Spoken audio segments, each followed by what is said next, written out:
Bismillahirrahmanirrahim. Assalamualaikum warahmatullahi wabarakatuh. Selamat pagi teman-teman semua dan kembali lagi di kuliahan komunikasi pertanian di minggu kedua.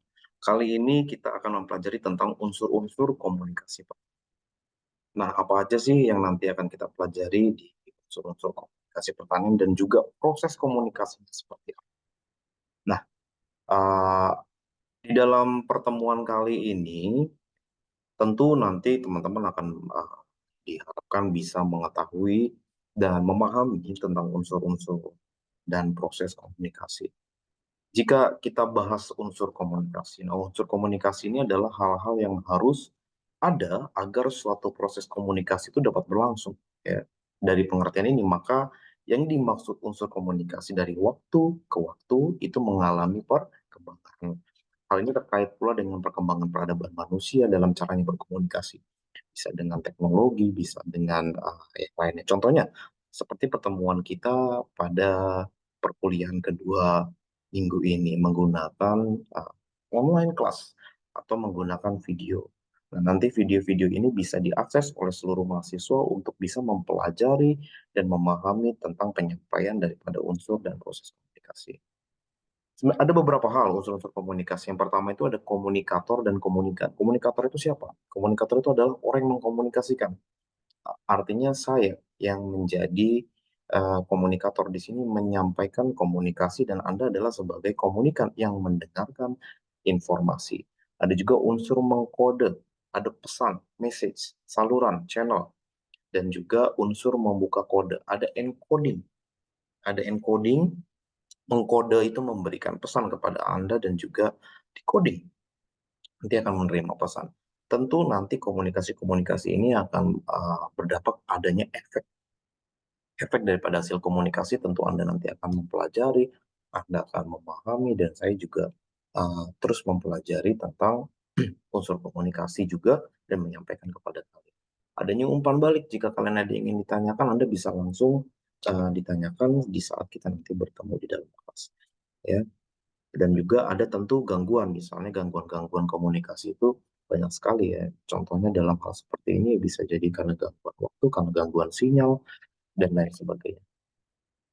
Kita bahas satu-satu tentang komunikator itu, pihak baik bersifat perorangan, kelompok, ataupun lembaga yang berbicara untuk menyampaikan pesan dalam suatu proses komunikasi. Sedangkan untuk mengkode atau proses encoding ini adalah proses sehingga suatu pesan menjadi siap untuk dikirim atau disampaikan atau dibicarakan. Nah, proses mengkode ini dilakukan encoder atau bisa juga oleh sender, source atau komunikator ya. Jadi memang proses mengkode atau proses encoding ini menjadi penting di dalam komunikasi. Juga ada pesannya ketika kita sudah mengkode atau sudah memproses encoding, baru kita mengirimkan pesannya. Lalu telah diungkapkan bahwa saluran komunikasi ini melalui mana suatu pesan dapat diterima oleh komunikasi. Contohnya saluran komunikasi dibedakan menjadi saluran bermedia, media komunikasi, dan juga saluran tanpa media. Ya, ada banyak hal. Saluran media itu bisa menggunakan lewat seperti apa? Contohnya seperti menggunakan Zoom, seperti menggunakan My Class, ya, seperti menggunakan misalnya kita menulis kemudian diupload di majalah atau di koran ya, ataupun dengan juga tanpa sosial media atau tanpa media. Oke, yang berikutnya adalah proses membuka kode atau proses decoding. Proses membuka kode ini suatu proses untuk menerjemahkan suatu pesan yang dilakukan oleh penerima pesan. Dalam menyampaikan suatu pesan digunakan lambang-lambang baik berupa bahasa maupun lambang nonverbal, dan lambang-lambang tersebut akan diberi arti atau dimaknai oleh penerima pesan. Sedangkan komunikan adalah pihak yang menerima pesan tersebut. Ya, bisa jadi receiver, bisa jadi decoder, bisa juga jadi sebagai audiens, bisa jadi pemirsa, bisa jadi pembaca. Istilah pendengar, pembaca, pirsawan biasanya diperuntukkan untuk menerima pesan melalui media massa. Ya, ada juga efek pengaruh komunikasi, kemudian ada uh, umpan balik gitu ya. Uh, Adanya dapat dipandang sebagai informasi tentang keberhasilan penerima dalam menangkap pesan. Jika Anda menerima menangkap pesan, tentu pasti ada umpan baliknya, ada feedback, ya.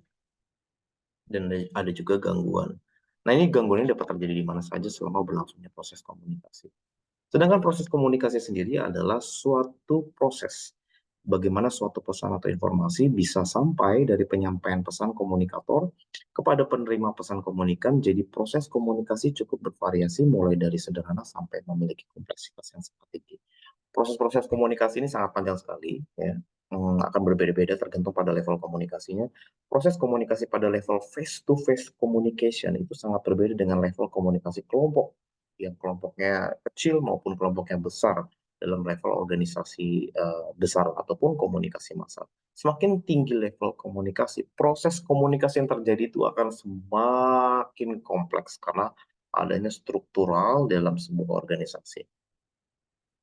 Ini contoh adalah proses komunikasi. Misalnya, ya saya mengerti ya decoding ya ketika saya tanyakan apakah Anda setelah paham proses komunikasi dan unsur-unsur komunikasi?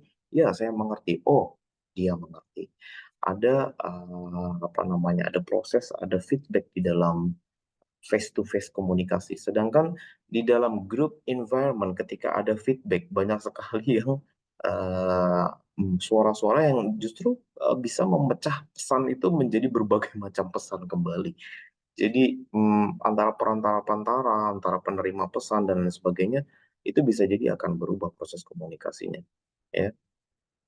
Nah, ini bisa lewat pesan-pesannya bisa lewat macam-macam, bisa melalui dengan pesan tertulis, surat, kertas, memo, ya di whiteboard, undangan dan lain-lainnya. Contohnya dalam proses organisasi level, proses organisasi level dalam sebuah perusahaan. Nah, perusahaan itu tentu ada bos, ya ada manajer, ada section, kepala head, kemudian ada staff-staff biasa. Dan ini akan menjadi komunikasi yang akhirnya menjadi lebih kompleks dari atasan sampai ke bawahan. Tentu juga komunikasi yang bersifat apa namanya horizontal, ya. Nah, komunikasi horizontal ini antara sesama line mereka, misal sama manajer, sesama kepala staff, sesama staff, ya. Dan tentu pada level komunikasi massa, komunikasi massa lagi tentu akan menimbulkan banyak sekali perspektif dan banyak sekali feedback, ya, karena setiap informasi atau pesan yang disampaikan oleh media massa itu tentu harus divalidasi dulu terlebih dahulu, tapi ketika itu pun dipublish tentu akan banyak sekali reaksi-reaksi yang luar biasa karena setiap orang menerima pesan itu akan menangkap hal yang berbeda. Ya, semakin kompleks lagi gambaran proses komunikasi pada level komunikasi massa. Ya, contohnya dalam hal pertanian itu seperti apa, Pak? Penyampaian pesan iklan tentang bibit jagung unggul atau salah satu jenis produk pestisida dengan durasi hanya beberapa detik. Maka sebuah perusahaan bisa melibatkan berbagai pihak dalam membuatnya dan mereka harus menentukan aktor atau aktris yang dipandang tepat yang dapat memberi dampak yang besar pada pemasaran produknya, terutama dalam bibit jagung atau pestisida tadi. Sekian, terima kasih dan Anda bisa mempelajari tentu unsur-unsur dan proses komunikasi. Silahkan dipelajari lebih dalam tentang bagaimana proses komunikasi ini bisa terjadi di beberapa level. Dan tentu ini akan menjadi menarik karena kalian nanti ujungnya daripada ketika Anda setelah lulus sarjana, Anda harus siap menjadi seseorang yang dapat mengkomunikasikan dengan baik, baik itu secara level terendah maupun level yang lebih tinggi. Semoga perkuliahan ini bisa bermanfaat dan jika ada pertanyaan, kita bisa berdiskusi di dalam kelas di pertemuan selanjutnya. Terima kasih atas perhatiannya. Wassalamualaikum warahmatullahi wabarakatuh.